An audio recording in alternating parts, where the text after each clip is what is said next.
Hello everyone, welcome back to Gaming Basics. In today's video, I'm going to show you how to reset Mario Kart game. If you want to reset your Mario Kart game and start all over again, then here's how you can do it. Open up your Mario Kart application and make sure that you're logged into your account. Once you are inside the main home page, go and tap on the menu button at the bottom right hand corner. Now, from this page, tap on Settings at the bottom right. Scroll all the way down and click on Start Fresh. To start fresh, you'll need to tap on the Delete All Save Data button. But remember that deleting your data will start the game over again from the beginning. The data cannot be recovered once you delete it, and it'll also get rid of purchases that you've made with the game. Tap on Delete All Save Data in order to delete, and on the next page, enter your nickname. Now tap the OK button and click on Delete All Save Data again. Soon after you do that,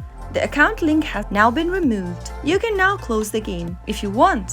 Now, if you open the game again and try to play the game, you'll need to log in back again. Now that is how you can easily reset Mario Kart game on a mobile device. If you found the video to be helpful, go ahead and give us a thumbs up. Don't forget to subscribe to the channel by hitting the subscribe button. Also press the bell icon so that you'll never miss another upcoming upload from us. I'll see you again in the next video. Goodbye till then.